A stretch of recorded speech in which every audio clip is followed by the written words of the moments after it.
What's up? I'm Tyler. And I'm Dakota. And this is the Bourbon and Business Podcast, where we interview successful businessmen and women to let you in on why success doesn't have a single formula to follow. We also have a little bourbon tasting along the way, because why not? Why not? So guys, please enjoy this episode and let us know your thoughts at Bourbon and Business Podcast on Instagram.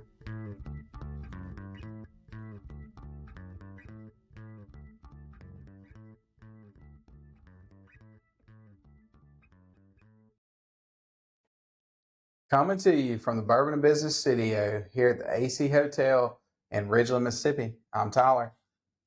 And I'm Dakota. And this is the Bourbon and Business Podcast.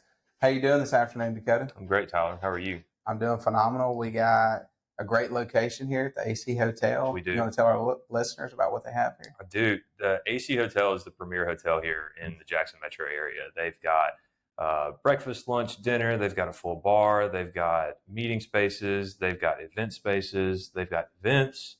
They got mahjong. They got all kinds of stuff.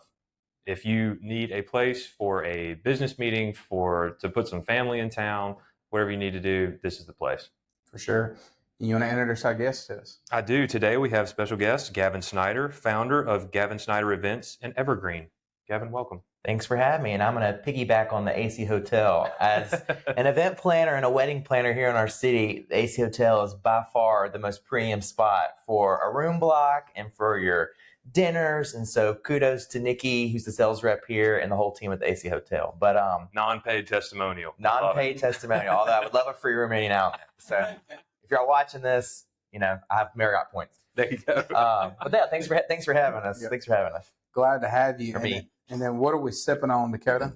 Today we are sipping on Handy and Schiller, and this is their Manhattan cocktail that's been barreled. Well, It's from NOLA. I don't typically love a Manhattan. It's just not my go-to. I'm more of an old-fashioned. Okay. But I strike you as just old-fashioned in general. But I kind of like this one. It's not too sweet. A lot of times when you get a Manhattan, it's a little too sweet. Mm-hmm. So I kind of like that it's not too sweet, and it has a little burn to it. Yep. Which I like that as well. Okay. I mean, so we can't rate this like we're rating a bourbon or a whiskey, because it is mixed already. It's a cocktail. But if we're mixing it, or as a cocktail, I would rate this probably a 9.8. Wow. So, like I said, I'm not rating it on the same scale. I'm doing this as its own category. But yeah, I'd go out and get another bottle of this. Fantastic. It is a 70 proof. Well, Tastes like it. Yeah. Yeah. So it's very smooth. Yeah. Well, you want to tell our listeners where they can get that bottle? You can get that bottle at Cheers Vineyard in Gluckstadt, Mississippi. Cheers. Thank you for your sponsor on this episode. And they have everything you could possibly imagine as far as liquor, wine, cocktails, anything you can imagine. They've got it. As for JT, he'll hook you up, but their entire staff is great and very knowledgeable. Yeah. Well, Gavin, we appreciate you coming on. Of course. We'd like to always start this. Just give our listeners your background, where Yeah. you're from, and then how you got into the event space. You said we got 30 minutes? Yeah. I'm kidding. I talk for hours. Yeah. Well, first of all, thanks for having me. I'm not usually a bourbon drinker, but I'll have to say, when you make some bourbon in business, it makes it worth it.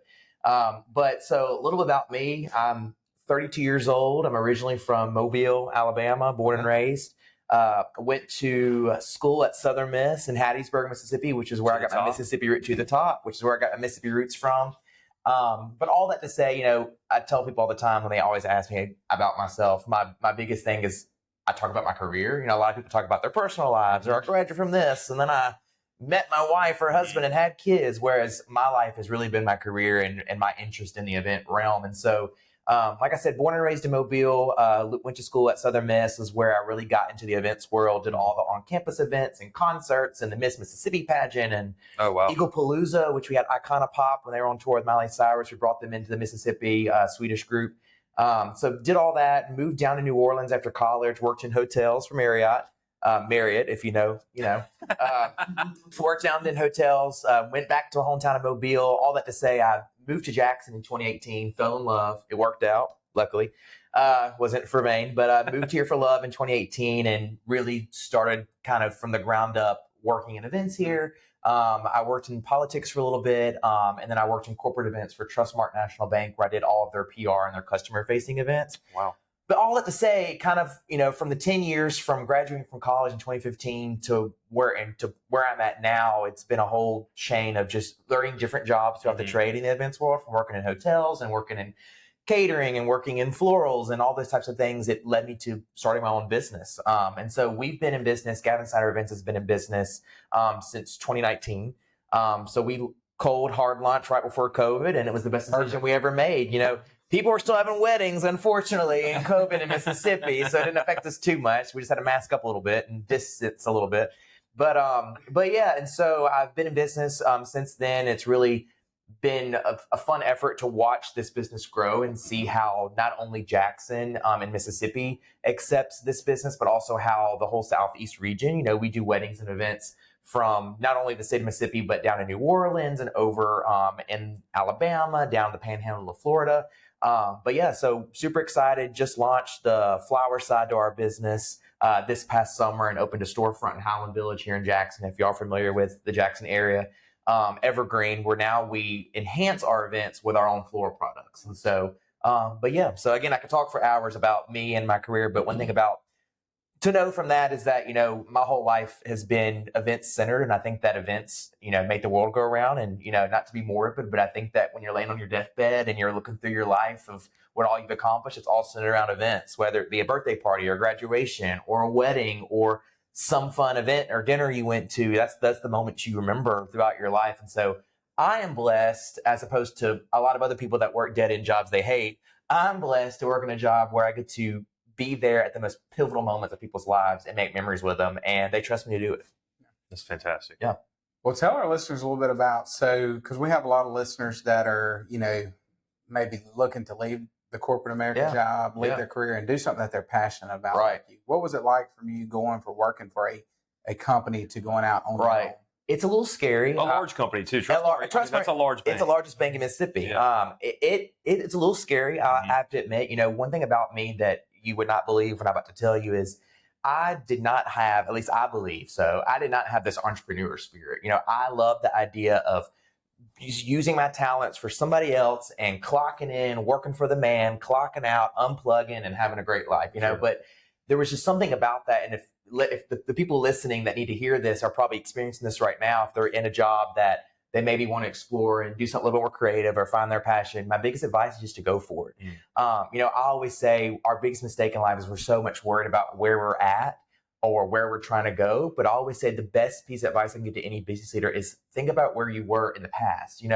Where I was 2 years ago is not where I'm at today. And where I'm at today is where I hope to God I'm not 2 years from now, those AC Hotel's nice. I'd be here for another 2 years if I need to. But, it's just career-wise, business-wise, it's something that, can be a little scary. But my biggest advice to those people that are listening that maybe want to make a jump is that just do it, not to riff off Nike, but, just do it. I mean, all you have to do is put yourself out there, and, if you are good at what you do and if you're passionate about what you do, you won't fail. And I think that's been the biggest lesson that I've learned is that, I went out there, I knew I had a skill set, I knew I had a talent, I knew there was a need for what I'm doing here. And it's been nothing but amazingness, if that's even an adjective, where people needed me and they have utilized me. And it's been, like I said, great to be a part of so many different celebrations and events because of that. I'm sure that's an incredible experience to see so many different people go through these different processes in their lives and to be a part of that. And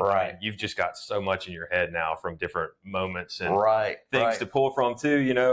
It's raining on our wedding day. It's like, I've been here before. Exactly. We can pivot, and so, all that kind of stuff that goes into that. But tell us a little bit about how businesses can make money using events and how the right specificity is the word I'm going to use in the planning makes all the difference. Right. And so, obviously talking about events, a lot of the work that we do is with weddings and social events, and it's the happy stuff, it's the personal stuff. But another side of our business is the corporate side, and working with businesses to not only, reach their customer base, but to expand their brand from a marketing perspective. And I know that you guys are familiar with the Scout Guide here in Central Mississippi. And a couple months ago, I was able to present there with Audra and Adam, who's one of the people here with the podcast. And we talked about that. We talked about how, a lot of business leaders, they get so focused on selling their product, you know, kind of focusing on that whole chain of command, but then also just focusing on doing Facebook posts and stuff. But, you know, I'm sad to tell you, but the day of posting a post on Facebook and hoping that it reaches somebody is out. Like, nobody's paying attention to that. It's just another image in a world that we're surrounded by so many moving parts and media and all that stuff. It gets lost in translation. And so, you know, one thing that we've really been blessed enough to work with clients on in the past and for future projects we have coming up this year is creating experiences. You know, one thing, you know, about Trustmark that we did when I was there is we were, you know, Trustmark is the sponsor for, or used to be the sponsor for the Broadway and Jackson series. I'm hoping it makes its way back now that Thalia Mara's opening back up.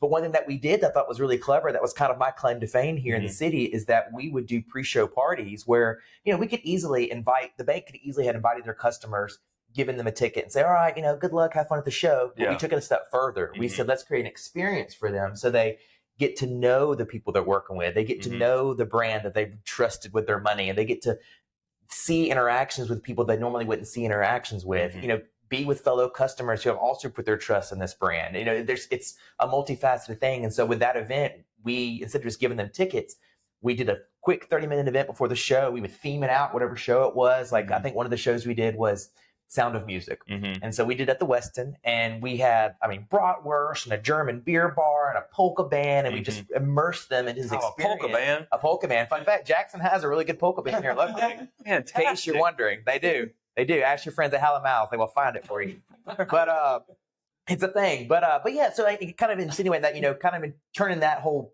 concept over to businesses, the best thing that businesses can do is create experience for their clients, create experience for their customers, show them who you are as a brand and show them who you are as a business. And then when you show them that, and if you're running a good business, you know, that's point A. You know, you can do all the events you want. You got to have a good, stable business. But are you good at what you do? If you're good at what you do, if you're not, if you're a landscaper and you can't put sod to the ground, it's probably about time to find something else, you know. But yeah, so I would say, you know, creating events and creating experiences for those customers can go a world around. And the ways you can do that is, you know, one, I mean, a lot of companies, they have marketing professionals, some have event professionals, but the ones that don't, you know, I hope that they call us. You know, we want to be, you know, a service for those corporations and even small businesses as well. They're like, hey, this is what we're trying to do. This is our customer base. Here's where we're seeing problems of maybe how we're selling things, whether it's services or our products, and what are some creative ways we can get our services or our products in front of these people? And that is events, you know? But yeah, so definitely worth all the money and time spent in it. What would you tell the small business owner out there that's struggling with maybe marketing themselves, their brand, and getting it out to the public? How were you able to get your name out to the people here in the Jackson area and then past that? That is a great question, because it's something, you know, fortunately, when I went to college, I studied marketing communication. So I do have a little bit of experience in this. But all that to say is the biggest piece of advice I give anybody is just get in the room. Point blank. You can quote it, put it on a TV somewhere, put it on your bedroom wall. Get in the room, because nobody's going to think about you. Nobody's going to know who you are unless you're in the room. And so what does that mean? Get in the room. And think about Hamilton, the room where it happened. Yeah, exactly. I mean, that is a great song. You go. That is a very good analogy to plug in here. Like, nobody knows because it was the room where it happened. Exactly. And so that's, I mean, and honestly, to their point, you have to be in the room where it happens. And so for me, from a marketing perspective, you know, I got in the room. If there was an event going on in town, I was there. I was saying hello to people. I was meeting them. I was telling them about my business. I was telling them about how my business could work for them. You know, in terms of, you know, client referrals are your biggest referrals, regardless of what business you're in. I will die on this hill. The most business you're ever going to get is from a past customer or a current customer referring you. And so being active at these things and creating relationships with those current customers at events or going and putting yourself in those rooms, it allows you to create that reputation, to create that, you know, atmosphere around you where people want to know what you're selling and they want to be a part of it. And so that would be my biggest piece of advice there. Yeah, and I think that's such a great point, because you can do, like you said, you can do all the marketing you want in the world. You can put anything on Facebook, but unless somebody trusts you or feel like that they know you, that they're not going to do business. Especially with such a personal business, right? It's not a product. This is a service. Right, exactly. But to go piggyback on that, and you made a good point, you know, one thing that I've learned, I just went to a conference out in Santa Barbara with a bunch of, you know, luxury event professionals. It was out of this world. But one of the I can't imagine. it was out of this world. It was crazy. It was for event people. I kept calling it the Hunger Games. I felt like I was at the Capitol. I was waiting for like Katniss to walk out and Effie with her crazy makeup. But yeah, and so, but one thing they tell you is like, you know, your brand and your business is you. So if you are a local business owner, but even if you don't even own your own business, if you are a part of a business that you care about, you are still that business and you represent that business, and people are coming to that business maybe for what the business offers, but a lot of times they're coming based on the people. And so, you know, that's another piece of advice to kind of close out that question would be, put yourself out there. If you got your phone and you're posting, don't just create an image on Canva that people are using these days and put it out there. Like, create a short video that has your face in it. It shows your mannerism. It shows your style. Like, people want to know you and they want to buy you, not the product, not the service. They want to buy the person. I think a lot of people get concerned when, you know, that piece of advice is given to them because they're like, oh, well, what if they don't like me? Right. And that's a huge issue for people posting content on social media. And that, Tyler and I were both like, oh, who cares? Yeah, exactly. Here you are, create a podcast. Let's just do it. With video. Yeah. But at the same time, like, there's a lot of people out there that's a huge hill for them to get over. Right. So what would you say for those people who are saying, okay, well, what if some people don't like me? Yeah. I think I see what you're saying. I think you make a good point, because obviously I'm sitting here with a communication marketing degree, and I do realize that I am fortunate enough to have the skill set to just go and talk to anybody. And not everybody's like that. And I totally get that. My husband's not like that, but a lot of my friends aren't like that. They just, to keep their head down, they work their butt off, and what they do at their desk is the product of who they are. So in saying all that, you know, in terms of showing who you are as a person, doesn't have to be showing who you are. It doesn't have to be, you know, showing your personality. If anything, if that's something that I think businesses are struggling with, you can still show who you are by showing it is that what you do. And so let's say, I'm trying to think of a good example. Let's say if you are a landscaper. I don't know why landscapers are in my head today, maybe because I just went to a site visit trying to measure a tent and there were landscapers everywhere. But a landscaper, you know, I'm not saying if you're a landscaper, you have to get out there with your damn, can you cuss here? On your damn, you know, where you lawnmower and you're talking about what you're doing here. Like, no, like, if anything, there's a video I figured it's on your algorithms. You're about to know what I'm talking about. There's this guy on TikTok or Instagram or something. His whole job is he goes to people's yards and he shows their grass is all grown up, and he literally will go. Love that guy. And cut it's my favorite video when I get on Facebook. You know, it's usually Facebook Reels. I stick to TikTok like the young kids do. But that's a great example of, you know, it's not all about him. He's not on there talking, schmoozing, doing all this stuff and waving his hands.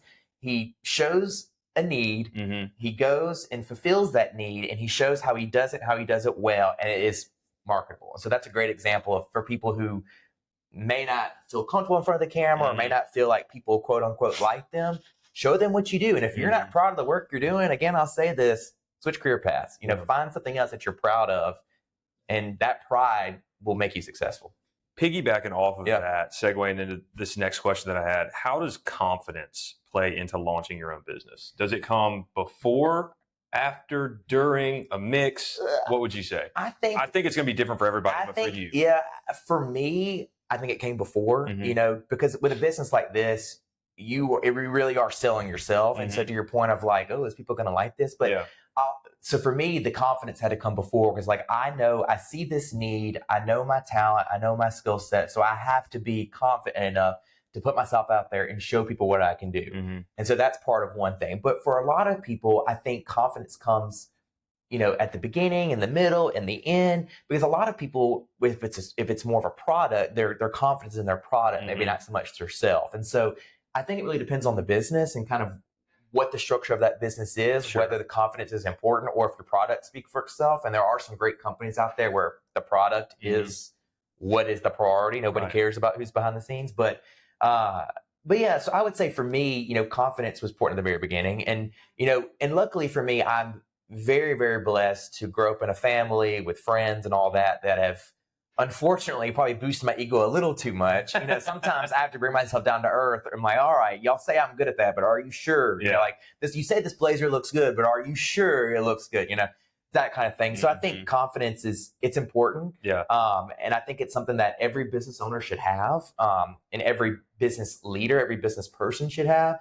And if you don't feel like you have it, seek out confidence in others. A lot of times we sit here and we wait for people to give us our confidence when in reality you have to go get it for yourself.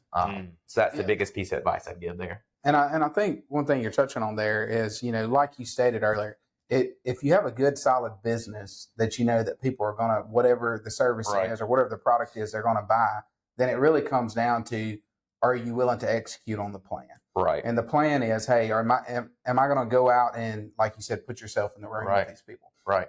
And I think you can have confidence if you're willing to work the plan. Right. And there is an actual plan in place. Right. And I think that's where a lot of people miss, and there's no confidence because they've never taken the time to do the plan. Right. And I mean, you can find a book on any industry, people that have been successful, and you can create that plan yourself.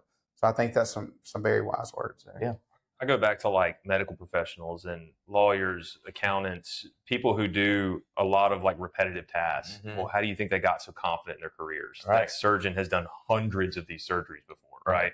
Like that's why they're confident. Unless you're the first person they're doing it on. Yeah. I mean, well, they might not be as confident there. Like a disclosure on that. Even then, it's going to be a sliding scale, right? Yeah. So you're going to have surgeons who are earlier in their career, fertile people out there who are just questioning everything that I want to say, and you're going to have some that are later in their career as well, and that the people who are later in their career are more than likely going to be more confident than the earlier people, unless they've had some kind of injury and then they can't do surgery anymore. But all that to say, do you think it's time for a good bourbon break? I do. You want to give us your thoughts? I do.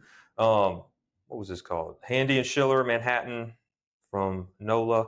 I thought it was a nice flavor with a decent burn. I picked up some cherry flavor in there, which was really nice. It was like a sweet aftertaste. 8.2 though. Yeah. Well, tell our listeners a little bit about how can a business know that an event is the right thing for them? Yeah, that's a loaded question. So I think for me, when talking to businesses and kind of figuring out what it is they're trying to accomplish, because a lot of businesses, either whether they're getting started or they're in their midlife, 5 to 10 years to me is what I qualify as midlife, or if they're senior, which is, 15 and above of what they're doing. I think it all depends on their needs. I mean, a lot of companies, when I hear people that are desiring events, it's either one, they're at the beginning, and or repeating all this, in all three of those phases, there's a need for an event and all of that. If you're at phase one where you're just starting your business and you're introducing it, the purpose of a great event would be to introduce people to your business, which I think that's kind of a given. We would all guess that. So obviously people who are just starting their businesses, you see that all the time. They're hosting events, they're hosting workshops, they're passing out flyers, whatever it may be. It's considered some sort of an event. But those midlife people and those senior people is where you start seeing kind of the events kind of fall off, because they're like, I got my business, I'm rolling, my bills are paid, I got my employees paid, I'm good where I'm at, until your competitor pops up in that new business. And so it's like, what do you do to keep your current customers when they're looking at something new and shiny over here? Events. And so again, not to harp on it, but events are one of those things for a business. It creates brand reputation. It allows people to know your brand, one, but then two, it allows you to maintain who you are as a brand in the events that you're hosting, whether it's a luncheon, something as simple as a luncheon, or if you're hosting some after hours function with an open bar. People tend to like that with bourbon.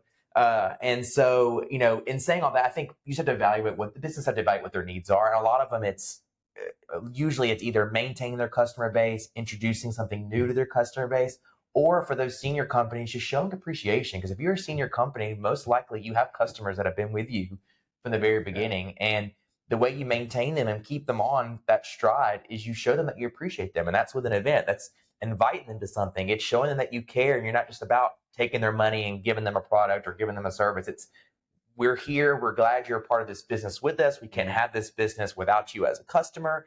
To show our appreciation, we're going to hang out with you after hours, or we're going to hang out with you on our lunch break and tell you how much we really appreciate you, and so that you keep on with us, And so I think those would be kind of breaking into those three phases in terms of events, introducing your brand, maintaining your brand, showing appreciation for it. Well, what advice would you give maybe the young listener out there, or maybe they're not even young, they're looking just to go off and start their own business? Yeah. What one piece of advice would you give them? Oh, I just got chills to say that, not because this room's cold, but I think for me, just do it. I mean, that's all I can say is you just have to go for it. And you can't you can't be scared. You can't be worried if it's not going to work out. And I do realize a lot of people, when you're starting a business, there's a lot of financial risk. But if you look up any of the major CEOs in the world, but let's just focus on the United States, they all have the same story. They put their life, they put their well-being, they put their mental health probably a little bit at risk because you're chasing a dream. I mean, that's what you're doing. I mean, and I'm not talking about just in businesses, but I'm talking about, professional athletes and these celebrities that we all quote unquote admire about what they do. They had to rough it up a little bit. And so when you're starting a business, it's not glamorous right off the gate. That's something I will very vouch. I look at the camera when I say this for people who are watching. It's something that it's not all glitz and glamour when you first get started. I think a lot of people think that when you're launching a business, it's fun and people are excited for you. There's a difference between excitement and there's a difference between revenue and profit. Ooh, and yeah, I get it. I mean, I just opened a flower shop in Highland Village November 20th. So I get it. But it's one of those things where I know that, we're in 2 months. Could sales and stuff be better? Yeah, I'm being vulnerable right now. Could sales be better? Yeah, but I know I'm confident in what I'm doing. I'm going to be hosting events this year to show people what it is that I'm doing at this flower shop. But then 3, I put myself out there. Like I sat and I evaluated. I'm like, do I want to, increase my brand and offer, and create a brand of a florist here in Jackson that's never been seen before and something that people aren't used to. And are they going to accept it? But kind of not to summarize our whole conversation here today, but I sat down and I had to be confident in my plan, to be confident in the need of what people wanted. And I had to go for it. And, a couple of SBA loans later, thanks to Trustmark Bank.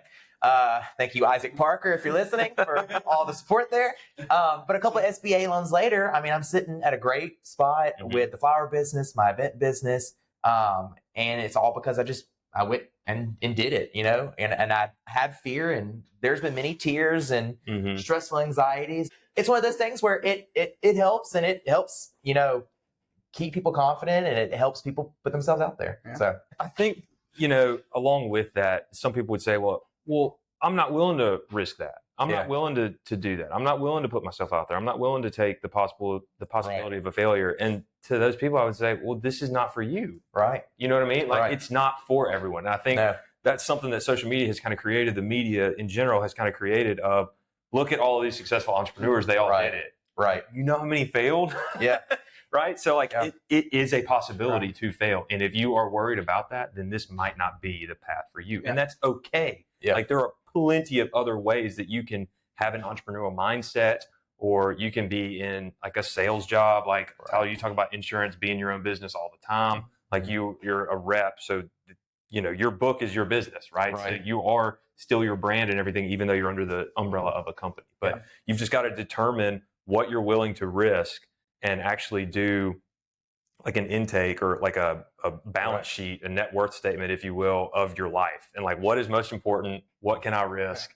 And if I'm not willing to risk X, Y, Z to get the answer, then it's just not for you.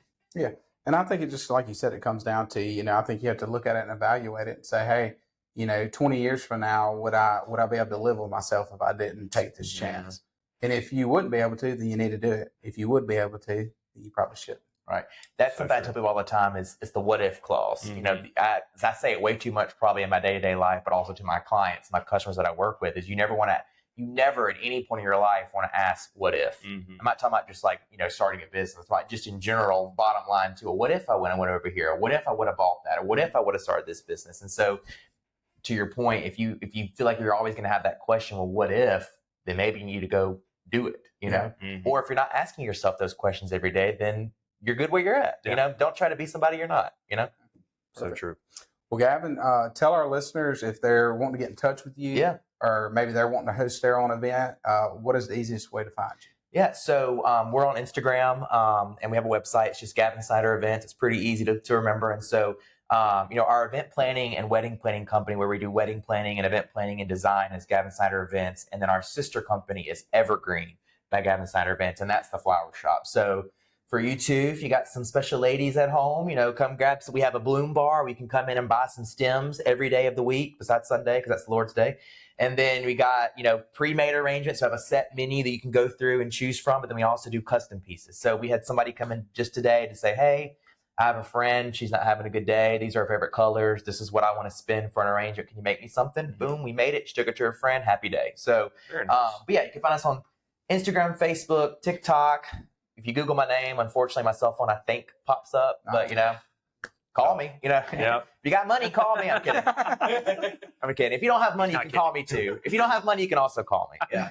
So, but if you do have money, call me and leave a voicemail. One free call. Yeah. Then the money call. So it's been great, and so I'm excited. I really appreciate you guys, have me on. Absolutely, thanks for coming on. It's been fun. I've always been following you guys for a while and seeing all that you do, and I think it's great that you are, highlighting, a lot of these local businesses here and hearing about what they do. Because I think a lot of times we feel like as entrepreneurs that we're in it alone, because as entrepreneurs, we're always keeping our head down and working and grinding and trying to get to where we need to be. But every now and then it's nice to look up and say, hey, I'm not alone in this. There's other people out here that's doing this. There's other people out here that may have had the same issue as me who's already solved it. Let's not reinvent the wheel. And so I think what you guys are doing are great. And so I'm happy to have been a part of it. And I hope that there's somebody that listens to this podcast and learns something and makes their day and life better, and they go start that business. Yeah, that's what we always say. If we can change one life, or if one person decides to start a business from this, then it was all worth it. Right, exactly. I guess we could have the opposite effect, but Yeah.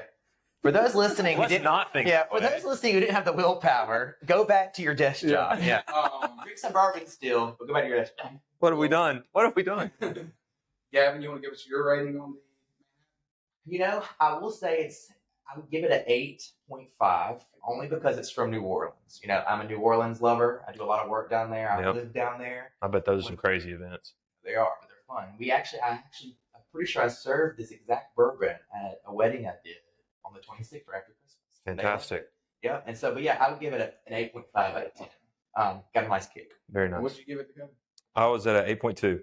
8.2. So let's land at 8. Sounds good to me. Good number. All right, to all our listeners, you stream this podcast, if you give us a rating, follow us on social media, and we'll see you next week. Hope you guys enjoyed this episode. If you have any feedback or would like to be featured, reach out to us at bourbonandbusinesspodcast@gmail.com. Or find us on Instagram at Bourbon and Business Podcast. Thanks again for listening. Follow us for more content and info on the next episode.